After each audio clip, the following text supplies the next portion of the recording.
Hei, og velkommen til en ny episode. I dag så skal vi gå til et fjell som veldig kjent i Norge. Det et fjell som Theodor Kittelsen, en kjent maler på 1800-tallet, en kjent norsk maler, brukte for å vise et eventyr, et norsk eventyr. Så han brukte fjellet bak der, i et maleri, i et norsk eventyr som heter Soria Moria. Så siden vi så nærme Soria Moria, dette her mytiske fjellet, Ranten heter det egentlig, så tenkte jeg at jeg skulle fortelle dette norske folkeeventyret. Så, det var en gang et par, altså en mann og en dame, som bodde på en liten gård. Kanskje et lite hus sånn som her. Kanskje de bodde noe sånn. De hadde en sønn, og sønnen han het Halvor. Og Halvor, han gjorde ikke så veldig mye. Han var veldig lat. Så det eneste Halvor ville gjøre var å sitte inne ved peisen, ved flammen, og nyte flammen, nyte varmen, og røre i aska. Så aska, når det brenner ned, når treet brenner ned, så blir det bare noe svart igjen. Han likte å leke med dette svarte. Men foreldrene, de ville ha han ut. De ville at han skulle gå ut og arbeide. Så de sa, Halvor, gå ut og arbeid. Gå ut på gården og arbeid. Men Halvor, han ville ikke arbeide. Han var lat. Han hadde ikke mye energi. Han ville bare sitte inne. Men foreldrene, de fortsatte. Halvor, du må gå ut, finn deg en jobb. Men en dag så kom det en seiler og tok med seg Halvor. Og det skal jeg fortelle dere mer om når vi skal gå litt lenger oppover. Så en dag kom det en skipper innom huset der Halvor bodde. Og skipperen sa til Halvor, bli med meg, unge gutt, så skal du få se verden. Vi skal seile, og du vil se mange fantastiske ting. Og dette tenkte Halvor, ja, det høres spennende ut, det vil jeg gjøre. Og Halvor, han ble med skipperen, og de seilte, og det var vakkert, og de så mange ting. Men plutselig så kom det en storm. Det blåste opp. Bølgene var kjempehøye, det var som små fjell, og båten gikk fram og tilbake, og Halvor var livredd. Hjelp! Hjelp! Hjelp! Hva skal jeg gjøre? Men det gikk bra med skipperen og med Halvor. De stranda på land. De kom til et nytt land, men de visste ikke hvor de var, for stormen hadde ført dem langt, langt bort. Så Halvor sa til skipperen når de kom i land. For Halvor, han begynte å kjede seg veldig fort. Han kunne ikke sitte stille. Han måtte alltid gjøre noe. Så Halvor sa til skipperen, jeg går på land, og så utforsker jeg litt. Da sa skipperen til Halvor, greit, men kom tilbake når det begynner å blåse, for da må vi ta skipet og reise videre. Greit, sa Halvor. Og Halvor, han gikk utover landet, og han så hvor vakkert det var. Ja, kanskje det så litt ut som det gjør her. Det var utrolig vakker natur, med stein og vakre landskap. Og så begynte det å blåse. Men Halvor tenkte, nei, jeg må se litt til. Jeg må utforske litt til. Og det gjorde Halvor. Så han gikk, og han gikk. Men det var så merkelig, for det var ingen folk. Hvor var folkene? Det var helt tomt. Det var bare Halvor og naturen. Men han fant en vei. Ja, kanskje det så litt ut som veien her. Og han begynte å følge veien. Og han gikk, og han gikk. Og det skal vi også gjøre nå. Så jeg forteller resten av historien litt senere. Og Halvor, han gikk, og han gikk. Og han fulgte en vei som dette her. Og i horisonten, altså langt borte, så han et slott. Et vakkert slott. Og han begynte å gå. Og han kom fram til slottet. Og han gikk inn. Og der så han et stort og vakkert kjøkken. Men det var ingen folk der, hvor var folkene? Så han gikk inn i neste dør, i neste rom. Og der så han ei vakker jente, ei vakker prinsesse. Prinsessa sa, «Nei, hva gjør du her? Nei, du kan ikke være her. Her bor det et troll med 3 store hoder. Du må gå nå.» Men Halvor så bare på henne og sa, «Det gjør ingenting. Om det hadde vært 4 hoder, så hadde det ikke gjort noe som helst.» Prinsessa var imponert. Halvor sa, «Men jeg skulle hatt litt mat, for jeg er veldig sulten. Jeg har gått langt, og jeg er veldig sulten nå.» Så Halvor spiste godt. Og så han på veggen, der var det et sverd. Og han spurte prinsessa, «Hva er det sverdet der?» «Å, prøv å løfte det.» Og Halvor prøvde å løfte sverdet, men det var for tungt. Sverdet, han klarte ikke å løfte sverdet. Han prøvde, men det gikk ikke. Han hadde ikke sjans. Men da sa prinsessa, «Halvor, ta og drikk litt av den drikken som ligger der.» Og Halvor gjorde det. Han drakk. Og han kjente kreftene komme. Og han tok og løftet sverdet som ingenting. Nå var han blitt kjempesterk. Men plutselig hørte de en lyd. Bom, bom, bom, bom, bom. Det var trollet.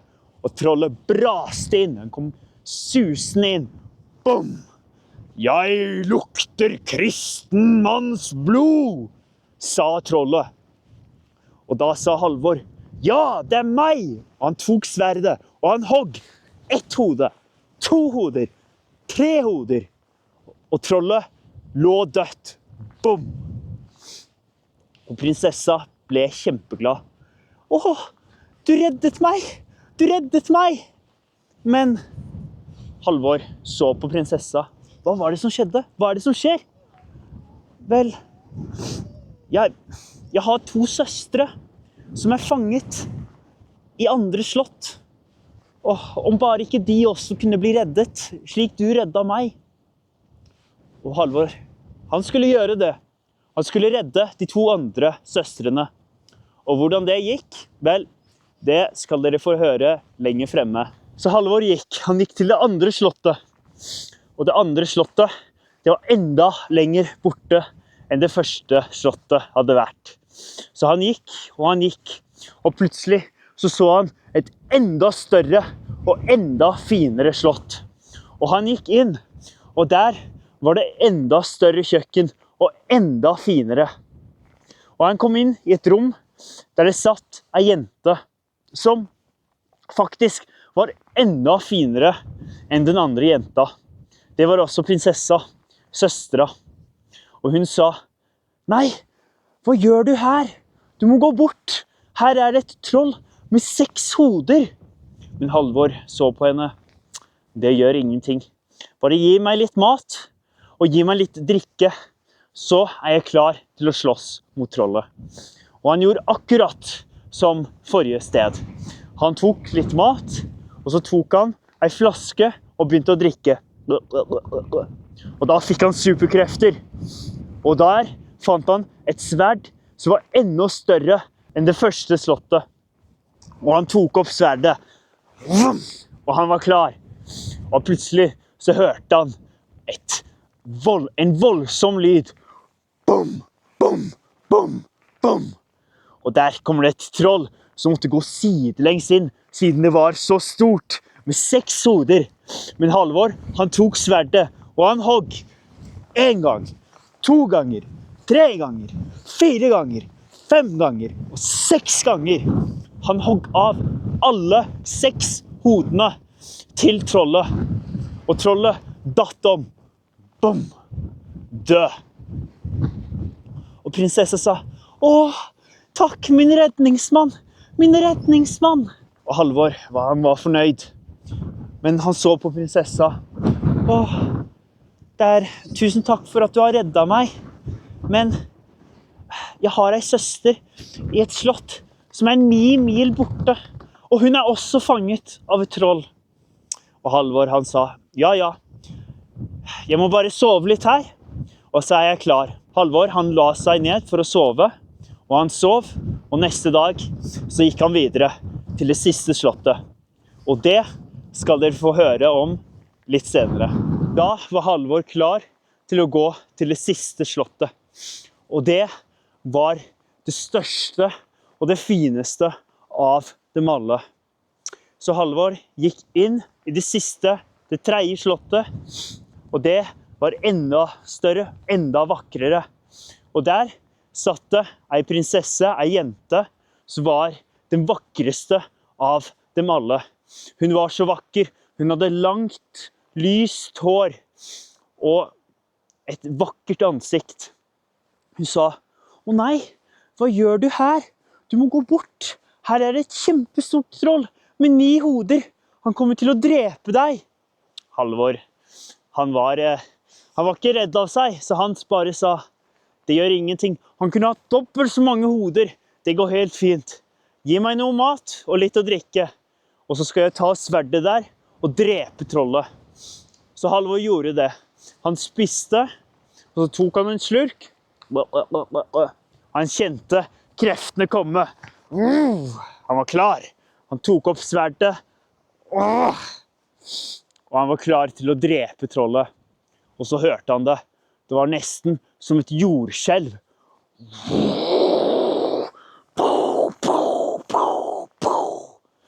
Kjempemye lyd. Og trollet braste inn. Bang! «Jeg lukter kristen mann i mitt hus!» ropte trollet. Og Halvor sa, «Ja, det er meg!» Og han hogg 1 hode, 2, 3, 4, 5, 6, 7, 8. Mens det niende hodet, da måtte han hogge. Nei, ikke. Han fikk ikke av hodet, han måtte hogge enda hardere. Og til slutt, så hadde han drept trollet med 9 hoder. Og trollet braste i bakken. Han datt i bakken. Og Halvor, han hadde reddet den siste prinsessa. Og den siste prinsessa sa, takk! Nå kan vi leve trygt her. Endelig! For nå var alle trollene døde. Og de levde, Halvor og de 3 prinsessene, i det største og fineste slottet. Og prinsessene sa til han, Halvor, du kan leve med oss, og du kan velge en av oss som din kone. Og det gjorde Halvor. Han valgte den yngste og den vakreste av de 3 prinsessene. Og hvordan det gikk med dem etterpå, vel, det skal jeg fortelle litt senere. Og prinsessene var reddet. Men i det nye livet, i det vakre slottet, og med sin vakre kone, så virket det som om Halvor var litt lei seg en dag. Han hadde et veldig alvorlig ansikt. Sykket han. Hva er det? Hvorfor er du så lei deg? Spurte prinsessa Halvor. Vel, jeg savner familien min. Jeg savner dem som inderlig. Jeg har så veldig lyst til å se familien min igjen, sa Halvor. Åh, jeg skjønner, selvfølgelig, jeg skjønner. Se, Halvor, ta denne her ringen. Med denne her ringen så kan du reise tilbake og se foreldrene dine. Men du må huske på en ting. Du må ikke nevne oss. Du må ikke nevne noe om oss 3 prinsesser. For da kan du aldri se oss igjen. Halvor sa, ok, det går greit, jeg forstår. Jeg skal ikke nevne dere. Og han fikk ringen, han tok på ringen, og han var hjemme igjen. Han var hjemme på gården. Han banket på. Dung, dung, dung, dung. Og moren og faren til Halvor åpnet opp. Men de kjente ikke Halvor igjen, for Halvor hadde fått på seg veldig fine klær. Han så ut som en prins. Så når han hadde bodd hjemme, så hadde han hatt på seg veldig skittne klær. Men nå hadde han klær som det så ut som om han var en prins. Så foreldrene ble veldig overrasket av å se at det kom en prins til dem. De var jo bare fattige bønder, så de kjente ikke igjen at det var Halvor. De kjente ikke igjen sin egen sønn. Så de sa bare, «Å, Herre, hva ønsker du fra oss? Vi har da ingenting. Vi er bare fattige bønder.» Halvor sa, «Kan jeg sove her i natt? Jeg trenger et sted å sove før jeg reiser videre.»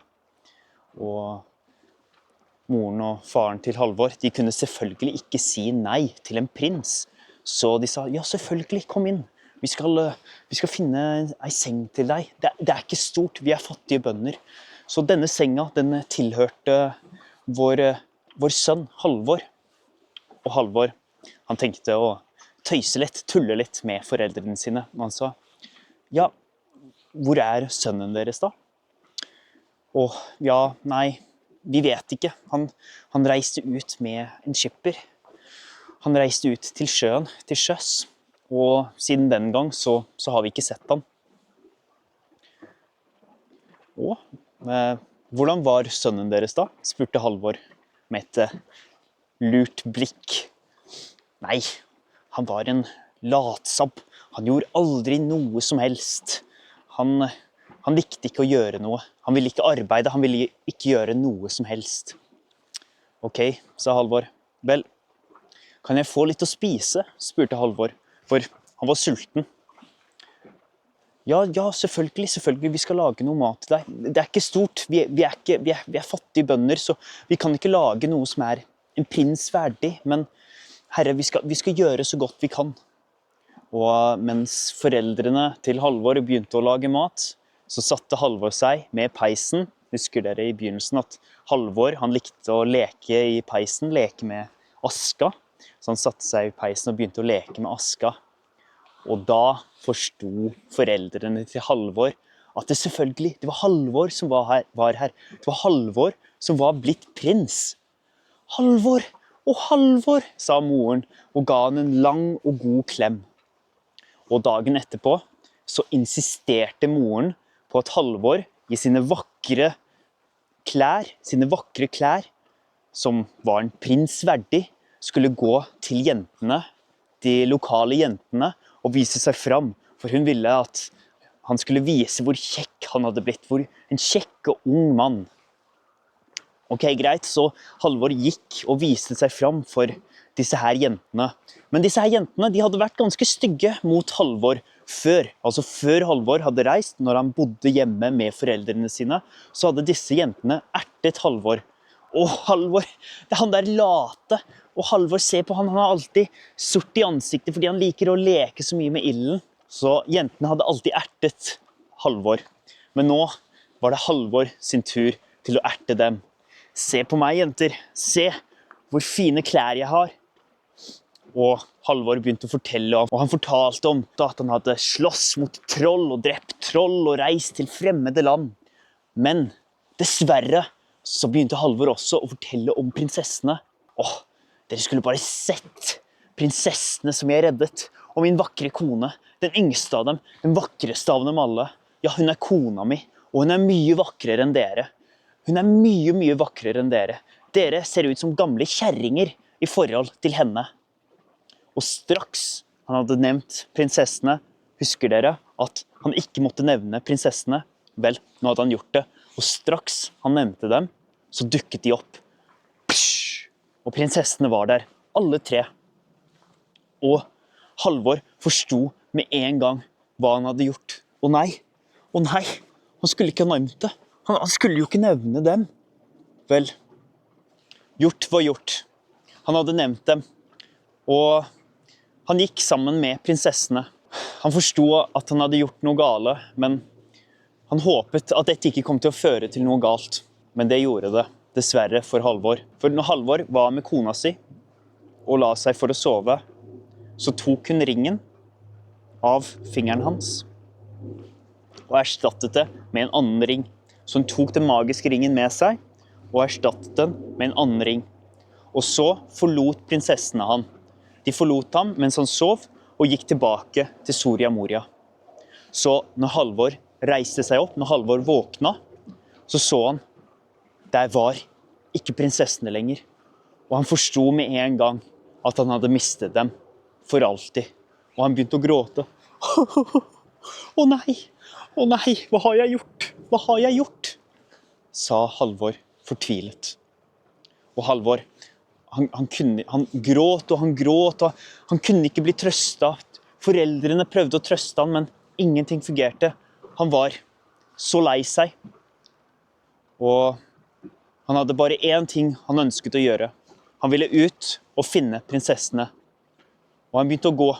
Og han gikk langt. Og han gikk østen for sol og vesten for måne. Og han gikk lenger, og han gikk langt om lenge og lenger. Men han fant aldri Soria Moria. Men han fant noe annet. Og om det skal jeg fortelle dere snart.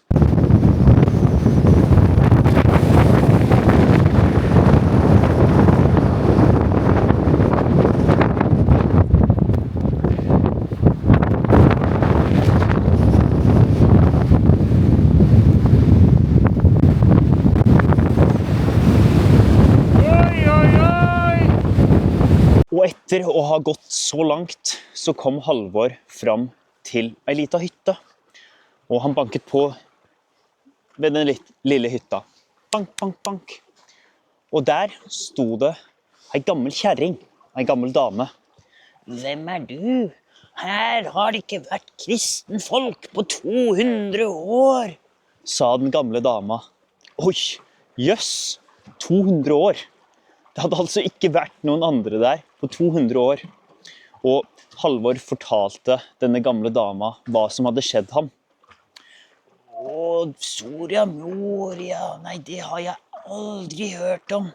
Men kanskje månen har hørt om dette, kanskje månen vet hvor Soria Moria er, sa den gamle dama.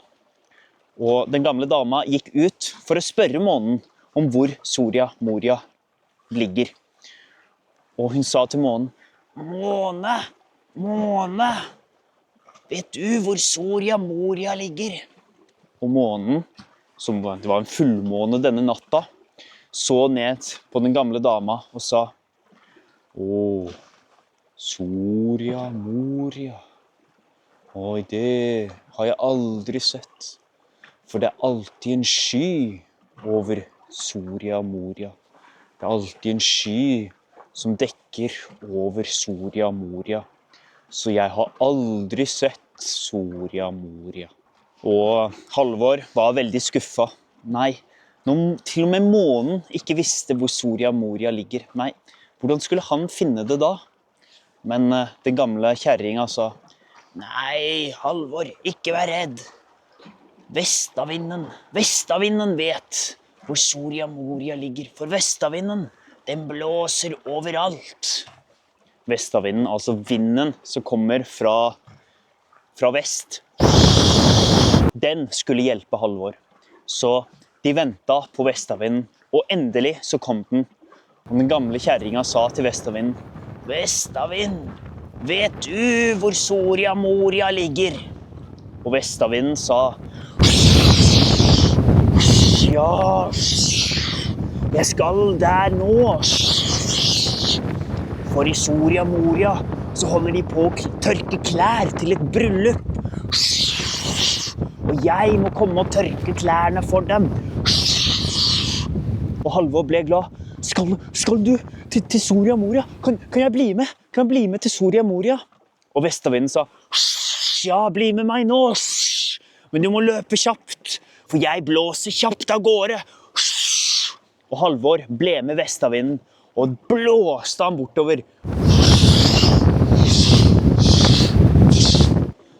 Og til slutt så kom Halvor til Soria Moria. Og der så han at det var dekket på til bryllup. Så det var masse gjester, masse folk. Det var pyntet opp, det var et langbord, et langt bord med kjempedeilig mat. Og den ene prinsessa, den yngste, den vakreste, hun som hadde vært kjæresten til Halvor, Hun var dekket i en brudekjole. Men hvor var brudgommen? Hvor var han hun skulle gifte seg med?